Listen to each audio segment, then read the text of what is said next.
요즘 라리가가 이상합니다. 이번 시즌 챔피언스리그 보셨죠? 프리미어리그는 5팀이 16강에 직행했는데 라리가는 현재 바르셀로나만 확정이에요. 레알 마드리드, 아틀레티코 마드리드는 플레이오프 행이고 비아레알과 빌바오는 애초에 탈락했어요. 그렇다면 과연 이게 이번 시즌 한정일까요? 실제로 데이터를 까보니까 그냥 한 시즌 잠깐 부진이라고 보기에는 좀 어렵습니다. 라리가 UEFA 리그 개수는 세리아에 밀려 3위고요. 유럽 엘로 랭킹 3위 30개 팀들 중에서도 라리가 팀은 4팀밖에 없어요. 사실 우리 모두 인정하다시피 21세기 최고의 리그는 라리가잖아요. 유럽 대항전에서 우승했으면 보더라도 라리가가 38개, 프리미어리그와 분데스리가 세리아를 합친 것보다 훨씬 많습니다. 자, 그렇다면 이렇게나 잘 나가던 라리가가 왜 갑자기 그들의 경쟁력을 잃어간 걸까요? 오늘은 스페인 리그 라리가에 대해서 한번 알아볼게요.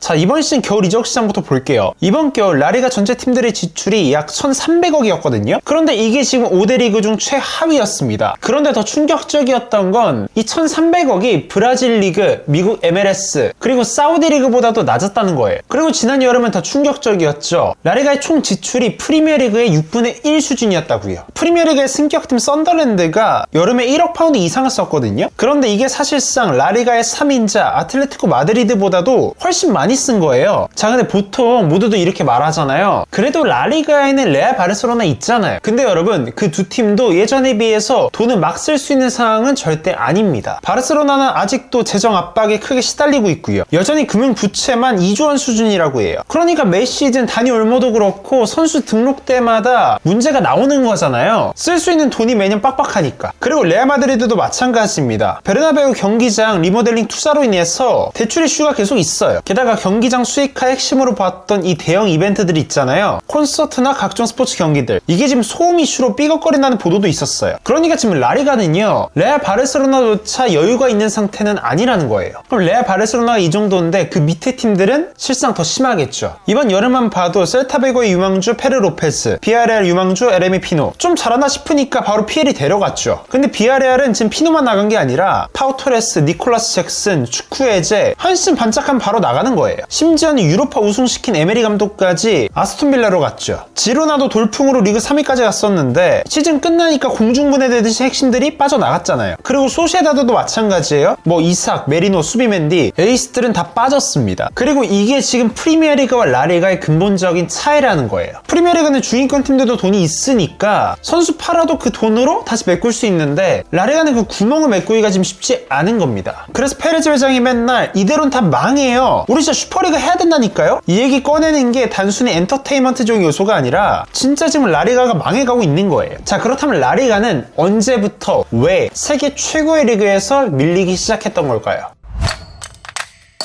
사실 라리가는요, 1999년부터 2006년까지 UEFA 리그 랭킹 1위를 놓친 적이 거의 없었습니다. 자, 그런데 2000년대 중반 어떤 일이 있었어요? 로만이 첼시를 인수하면서 그때부터 전 세계 자본들이 조금씩 프리미어리그로 몰렸잖아요. 그리고 이때부터 프리미어리그의 부흥기가 시작되었습니다. 이때 챔스에서 맨유, 아스날, 첼시, 리버풀 밥 먹듯이 4강 갔었잖아요. 그런데 이 흐름을 한 번에 뒤집은 사람이 있었습니다. 바로 펩 가르디올라의 바르셀로나였죠. 부임 첫 시즌에 바로 6관왕 달성했잖아요. 그리고 이걸 가만히 볼 레알이 아니었죠. 페레즈가 와서 갈라티코 2기 만들고 이때 메시를 대적하기 위해 프리미어리그 최고의 스타 호날두까지 데려왔다고요. 자, 그리고 여기서부터 라리가의 전성기가 다시금 시작되었던 거예요. 메시와 호날두 세계 최고 선수들이 맞붙고 MSN과 BBC 라인, 서열관이와 크카몰 라인, 이게 단순 라이벌이 아니었잖아요. 그래서 이때 엘 클라시코는 진짜 한마디로 늘 전쟁이었다고요. 그리고 라리가 측면에서 보더라도 이 두 팀이 글로벌 세이즈의 매력 포인트였고 라리가가 프리미어리그를 누릴 수 있는 서사였습니다. 그리고 이때 레알 바르사만 있던 게 아니에요. 아틀레티코 마드리드, 세비야, 알레티 시메오네가 치고 나오면서 이때 인간계의 최강 팔카오도 있었잖아요. 그리고 세비야도 유로파 3연패하면서 라리가의 상위권 클럽들은 유럽 내에서 가장 강력했다고요. 자, 근데 여러분, 사실 그 이면에는 라리가가 지금까지도 벗어나지 못하는 문제가 있습니다. 사실 상위권 팀들을 제외하면 그 나머지 팀들은 이미 그때부터 몰락이 시작되었던 거예요. 가장 대표적인 케이스가 데포르티보죠. 리그 우승도 했었고 챔스 4강도 갔던 팀입니다. 그런데 방만한 운영으로 인해서 2013년에 공식적으로 파산하고 3부 리그까지 떨어졌습니다. 그리고 말라가 오일머니를 호아킨, 반니, 카솔라, 이스코 다 데려오면서 말라티코 세웠었잖아요. 그런데 말라가가 갑자기 왜 무너졌냐? 구단주 알타니가 말라가를 산 목적 자체가 인근 휴양지 항구개발 프로젝트 때문이라는 이야기가 있었거든요. 말라가 인수하면 이 프로젝트를 스페인 당국이 좀 특혜를 줄 것 같으니까. 근데 문제는요, 이 프로젝트가 좌절되니까 구단주는 당연히 흥미 잃고 발을 뺀 거예요. 결국 선수도 임금도 못 주고 1군 선수단은 사실상 해체된 수순으로 갔습니다. 자, 그런데 여기서 중요한 거는 데포르티보 말라가가 특수한 케이스냐? 그게 아니라는 거죠. 이미 2010년대 초반 스페인에 골맞던 문제들이 다 터진 거예요. 라리가 1, 2부를 합쳐서 20개 넘는 팀들이 파산 위기란 말이 나왔었고, 이때 라리가 전체 부채가 5조 원 수준이었다고 해요. 오죽하면 이때 선수들이 저 주급 좀 제발 주세요 이러면서 주급을 안 줘서 개막전이 취소된 사례도 있었다고 해요. 자, 그럼 질문이 하나 생깁니다. 라리가는 왜 그때부터 재정이 박살났던 걸까요? 여기서 핵심은 사실 2008년입니다. 2008년 어땠어요? 바르셀로나는 과르디올라가 오고, 레알은 갈라티코를 준비하고, 그리고 스페인 대표팀은 유로 2008을 우승했었죠. 이때 축구적으로는 스페인이 진짜 대박이었어요. 그런데 스페인의 경제 상황은 그렇게 좋지 않았습니다. 경제는 대침체, 금융위기가 있었었죠. 그리고 스페인 클럽들 중에서는 이 건설, 부동산 쪽이랑 얽힌 곳들이 많았었는데, 그쪽 이때 무너지면서 구단 자금이 들어오던 통로가 완전히 끊긴 거예요. 그리고 경기가 안 좋으면 어때요? 정부 입장에서는 허리띠를 졸라 매야겠죠. 그러니까 이때 세금을 더 빡세게 거두려고 했던 거예요. 그래서 당시 스페인 구단들이 큰 규모의 세금을 체납했다는 얘기도 있었어요. 그리고 스타드 영입에 유리하게 작동했던 베컨법 같은 세금 혜택도 이 시기에 사라지게 되면서 라리가는 스타들을 끌어오는 경쟁력이 이때부터 떨어지기 시작했던 거예요. 자, 그러니까 정리하면요, 2000년대 후반부터 2010년대까지 라리가는 전성기인 줄 알았지만 사실 그 내부 구조로 보면 이미 재정 위기로 주인권 팀들은 무너지고 있었고, 한때 찬란했던 명문 팀들도 파산을 시작했다는 겁니다. 자, 그리고 이 재정 위기 속에 한 사람이 등장했습니다.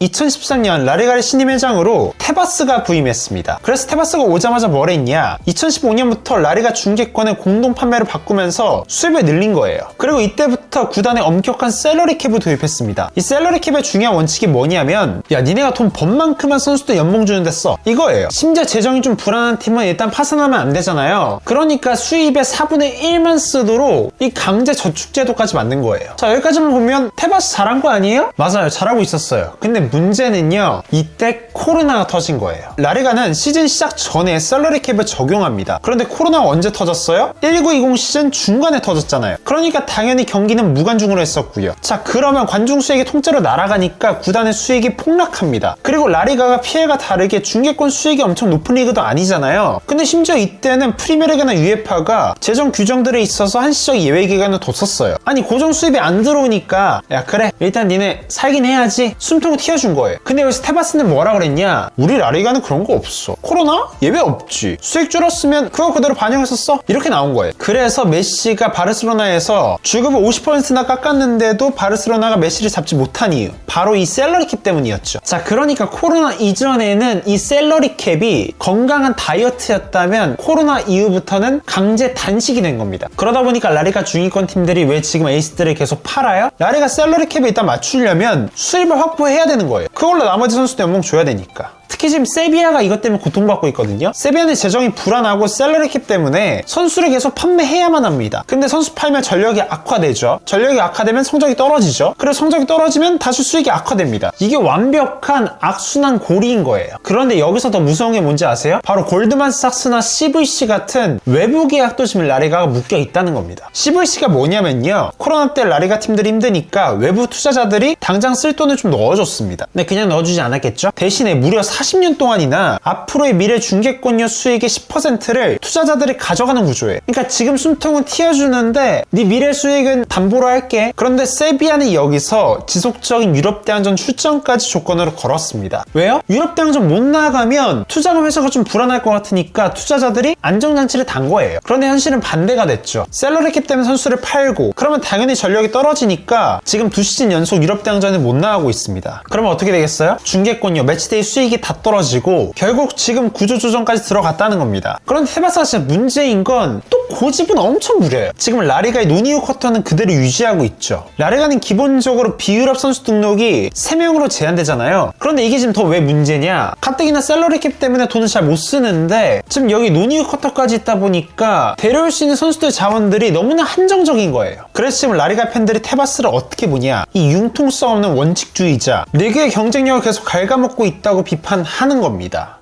자, 여기까지 정리하면요, 라리가에서 아직 레알 바르셀로나 강력합니다. 딜로이트가 올해도 머니풋볼 리그 발표했죠. 여전히 전세계 클럽들 중 매출 1, 2위가 레알과 바르셀로나예요. 아틀레티코 마드리드 역시 홈구장 주변 부지에 인공 서핑장, 골프장, 호텔, 레스토랑 지으면서 부수입들을 극대화하는 스포츠시티 프로젝트를 진행하는 중이고요. 그리고 스페인 대표팀도 강력합니다. 이미 최근 유로 2024 우승했잖아요. 근데 리그만 보면 지난 10년간 데뷔했을 때 더 많은 중위권 팀들이 무너지고 있고, 돈이 안 도니까 스타들은 계속 이탈하고, 리그의 상품성은 떨어지고, 리그의 경쟁력이 점차 내려가기 시작한 겁니다. 그리고 상징적인 수치가 하나 있어요. 2010년 남아공 월드컵 우승할 땐 파브레가스, 레이나, 토레스를 제외하면요, 전부 라리가 선수들이었어요. 근데 현재 스페인 대표팀은 선수들의 40%가 해외에서 뛰고 있다는 겁니다. 이젠 스페인의 엘리트 선수들이 라리가 밖에서 뛰고 있다는 거예요. 현재 테바스 회장 임기가 2017년까지 약 2년 남아있죠. 과연 테바스는 재임 기간 내 그가 그토록 원하던 라리가의 재정 건전성을 확보할 수 있을까요? 아니면 결국 라리가도 선수들을 잘 키워서 다른 리그에 파는 이 파머스 리그로 전략하고 마는 걸까요? 여러분의 생각을 댓글로 남겨주세요. 오늘의 주가 재밌었다면 구독과 잘 부탁드리고요. 저는 다음번에 더 재밌고 유익한 이야기로 다시 찾아오도록 하겠습니다. 안녕히 계세요.